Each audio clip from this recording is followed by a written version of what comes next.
Chairman, I have to say something about this, and my good friend from Virginia, you know, wanting clarification doesn't mean you're willing to accept anything as clarification.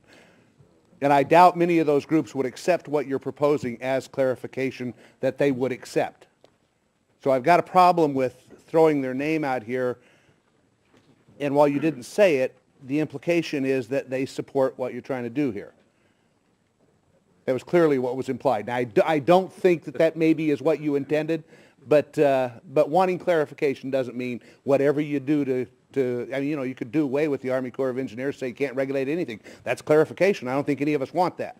Would the gentleman yield for a moment? No, let me finish first. Okay. The other thing that needs to be said here, and I continue to hear this, is that we have regulated waters that are regulated by the EPA and the Army Corps of Engineers under the Clean Water Act, and that if they're not regulated by these entities, then somehow they're just out there and nobody regulates them. You know who regulates them? It's the states. It's state water. And to suggest that they don't care about the quality of the water, I think is absolutely wrong. And you mentioned in your comment that, you know, streams run underground sometimes. They do. It's called groundwater.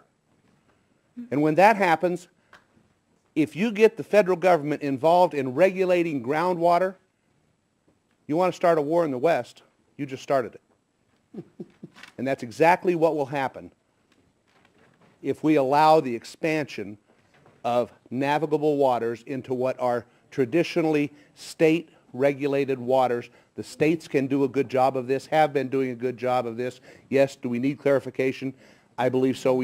I believe we need it also. We just don't need to do what you're trying to do here.